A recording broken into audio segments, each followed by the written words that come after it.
Ndakuramukije nshuti mukunzi wacu wowe ubandanya kumwe natwe ngaha kuri ino mboneshakure igushikiriza amakuru, ibiganiro ndetse n'inkuru bigezweho biriko bivugwa irya nino mu gihugu c'u Burundi mu bisata bitandukanye nk'igisata ca politike, igisata c'umutekano, igisata c'imigenderanire n'ayandi makungu, igisata c'ubutunzi, igisata c'agateka ka zina muntu, igisata c'inkino, igisata c'uburimyi n'ubworozi, igisata c'amagara y'abantu, igisata c'indero ndetse n'ibindi bisata bitandukanye.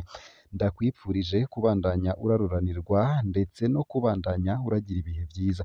Nunyemerere rero ntangurire kuri komanteri ya Ngomo Ino amaze gukurikirana isengesho ry'umupfasoni w'umukuru w'igihugu.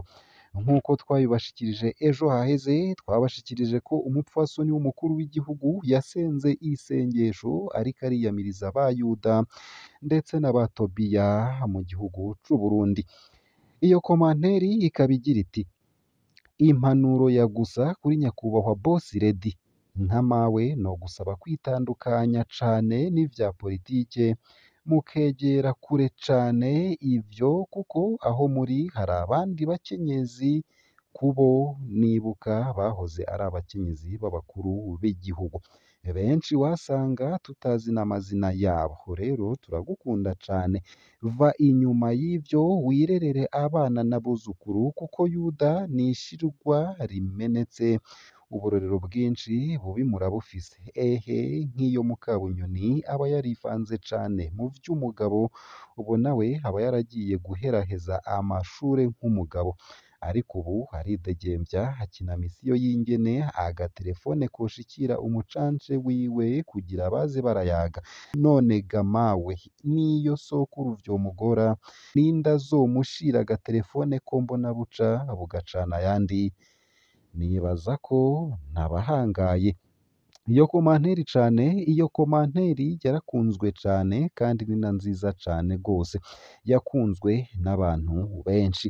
Ndi n'iteka n'umunezero nsubire nkusuhuze nkuha kaze nshuti mukunzi wacu wowe ubandanya kumwe natwe ngaha kuri ino mboneshakure imwe rudende igushikiriza amakuru, ibiganiro ndetse n'inkuru bigezweho biriko bivugwa irya nino mu gihugu c'u Burundi ndetse no hakurya y'imbibe z'igihugu c'u Burundi mu makungu ya kure. Ndakwipfurije kubandanya uraruranirwa, kubandanya uragira ibihe vyiza ndetse n'umunsi mwiza. Nayo kandi inyuma y'inkuru ku majambo umukuru w'inama nshingamateka Daniel Grace Ndabirabe aherutse kuvuga ku barundi baja kurondera ubuzi hanze, umwe mu bakurikiranira hafi runo rubuga yanditse agira ati: ikintu nohanura uwo mutama arakubitira igitega Generale Bunyoni amutize ikaye hariko arigiramwo icigwa c'ubwitonzi ayisome, nayiheza kuyisoma azoheza atahure ko kurya ugahaga amakori y'umunyagihugu ukamununuza ugaca ugaruka gukindira kumva yiwe hari ikosa rikomeye, nariko ndirenganira. Ni komanteri yakunzwe n'abantu benshi. Abategetsi barakwiye kwitondera amajambo bakoresha, hari ivyo bavuga bigakomeretsa umunyagihugu asanzwe ahanzwe na vyinshi. Amajambo ya Gerase Ndabirabe yiyamirijwe n'abantu benshi, hari benshi bagumye banabaza impamvu abategetsi baguma barungika abana babo hanze mu gihe bahatuka ukuraho. Bose basaba intwaro gukora ivyotuma ubuzima bw'umurundi bwisununura ntaguma arondera kuja kuburondera hanze. Ni komanteri zakunzwe n'abantu benshi cane mu ndwi yahera. Nayo kandi mu yandi makuru nunyemerere nkushikirize ino nkuru ivuga ko umuntu aje kugufasha numwanyira ariko siwe aja imbere ngo nawe uje inyuma. Ni ivyashikirijwe n'umukuru w'igihugu c'u Burundi Evariste Ndayishimiye. Umukuru w'igihugu c'u Burundi Evariste Ndayishimiye abona ko hariho ibintu vyo gusamaza abantu kugira ngo mu muzirikanyi bame bazi ko hari umuntu ababeshaho, uko adahari batoshobora kubaho. Ivyo yabishikirije yishura ku kibazo c'umwe mu rwaruka yabajije igituma hari amashirahamwe mpuzamakungu afasha Uburundi ariko agaca asaba ko ivyapa vyayo bija kuri izo mfashanyo. Yakibajije avuga ko bitumvikana ingene mu gihugu cikukiye usanga nk'imiduga 5 muri 10 ubushikiranganji buba bufise usanga iriko ibimenyetso vy'ibindi bihugu canke amashirahamwe mpuzamakungu. Hari mu kiganiro umukuru w'igihugu yatanze ku banyagihugu hamwe n'abamenyeshamakuru kuwa 27 Kigarama 2024. Evariste Ndayishimiye nawe yaraneguye amashirahamwe afasha nk'ikintu gito ariko ugasanga yaciye ashiraho ibimenyetso ku buryo uca umenga umugambi wose nibo bawufasha. Ahandi ugasanga hari ibimenyetso bimaze imyaka myinshi kandi umugambi bafashamwo utakiriho. Ikindi anegura nuko hari abategeka kuco bagufashako. Atanga akarorero k'umunsi Uburundi bwavuga ko bugira butangure umugambi wo gutera ikawa nyinshi. Bagiye babona urwandiko ruvuga yuko hagiye gukorwa amatohoza ikawa rizoba ryatewe ahantu hahora ishamba abanyagihugu batazozigura. Nubwo biruko aremeza ko atawokwanga imfashanyo ariko asigura ko uwufashije ataja imbere ngo nawe uje inyuma. Ahagira ati wuje agufashiriza kuvyo wifashije.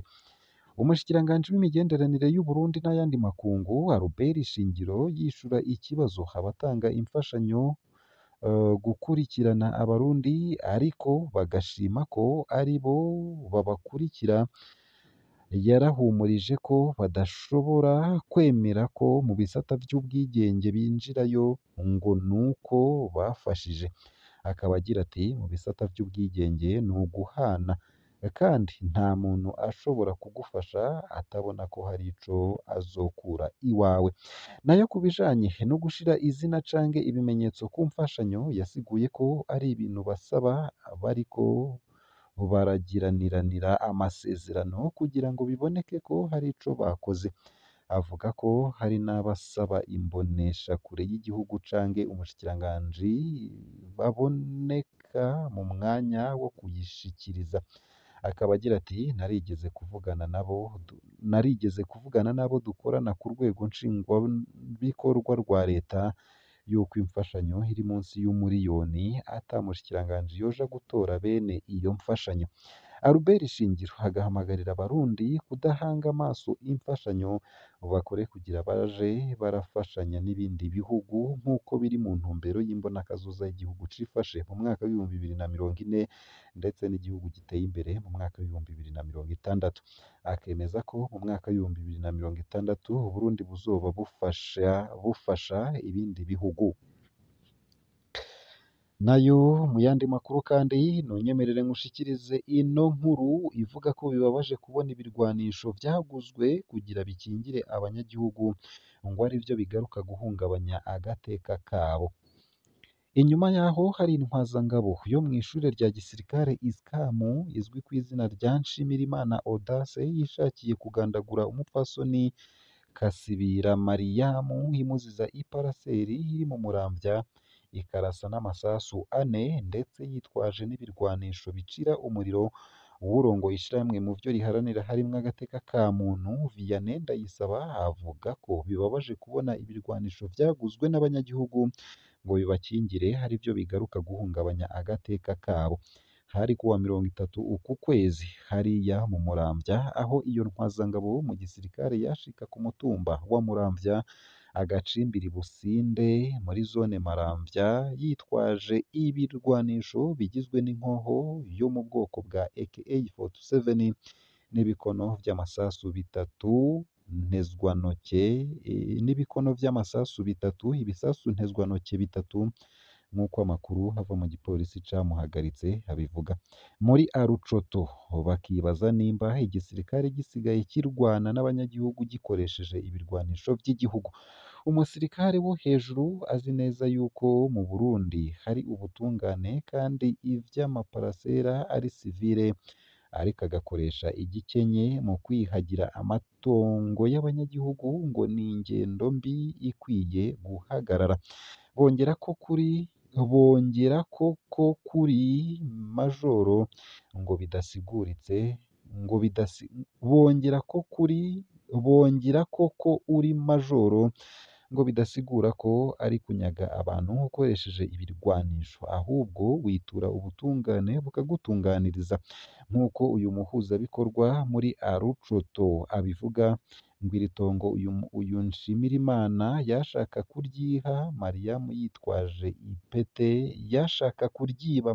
yitwaje ipete rya gisirikare kandi atani impapuro zirimwegurira afise. Vianney Ndayisaba yagiriye ko yiyamiriza ibiherutse gushikirizwa n'ishirahamwe Ntabariza aho umukuru waryo yasavye ko urwego rw'ubutungane rwotwarwa n'umusirikare. Ibi vyaraye bibaye mu Maramvya ngo ni ikimenyetso c'uko ubutungane babuhaye umusirikare atacohinduka ahubwo ibintu ngo vyokunyuka kuko intwaro nyinshi za gisirikare zagiye zirangwa n'ihonyangwa ry'agateka ka zina muntu. Ahubwo hasaba ko hojaho urwego rugenzura ubucamanza, agasaba rero ko ubutungane bwokurikizwa uyu musirikare agahanwa ku giti ciwe hakurikijwe amategeko kuko si urwego rw'igisirikare rwamutumye. Abacamanza nabo rero ngo nibige ingendo yo kubahiriza iriba ryavumerewe n'umukuru w'igihugu ataho bahengamiye. Nayo mu yandi makuru kandi nonyemerere nkushikirize ino nkuru ivuga ko ONRCT Wento Frere isaba irekurwa ry'abarundi 156 bapfungiwe muri Zambia. Abo barundi 156 bapfungiwe muri Zambia ngo bafashwe mw'ijoro ryo kuwa 27 Kigarama uyu mwaka n'igipolisi mw'isaka cakoze mu masaha akuze ya saa 5 z'ijoro. Ngo bafatanywe n'abandi banyagihugu bava mu bihugu bitandukanye vya Afurika harimwo Repubulika Iharanira Demokarasi ya Kongo, Tanzania, u Rwanda, Nigeria, Egiputa ndetse n'ahandi. Muri iryo saka hakaba harafashwe abantu bashika 261 bagirizwa kuba muri ico gihugu batabifitiye impusha zitangwa n'igihugu ca Zambia nyene. Bakaba baraciye bapfungwa batarinze no kumvirizwa. Ivyo biri mw'itangazo ryasohowe n'iryo shirahamwe ONRCT Wento Frere rirwanya urudandazwa rw'abantu ubwimukira bwo mu kinyagiro kuri ubu wa 30 Kigarama 2024. Muri iryo tangazo Prime Mbarubukeye arirongoye amenyesha ko ribabazwa no kubona urwaruka rw'Uburundi rubandanya gushwiragira mu bihugu vya Afurika ruja kurondera ubuzima bw'ubukene bwugarije imiryango itari mike hamwe n'ubushomeri. Ku bwa Mbarubukeye ngo leta yari ikwiye gutunganya inama rukokoma y'urwaruka, ni ukuvuga Etat General de la Jeunesse, kugira ngo urwaruka rushobore gushikiriza ibibazo vyose birwugarije kugira ngo bitorerwe umuti. Ikindi coza nk'inyishu ku rwaruka ruja kurondera ubuzima mu bihugu vya Afurika ngo nuko leta yoshira uburyo mu gisata cayo kijejwe agateka ka zina muntu ndetse no gushigikira amashirahamwe yigenga akorera muri ico gisata kugira ngo mu bihe nk'ibi bashobore gushika muri ivyo bihugu kuganira n'inzego z'ivyo bihugu kugira ngo abo barundi barekurwe binashobotse batahanwe mu gihugu cabo c'amavukiro.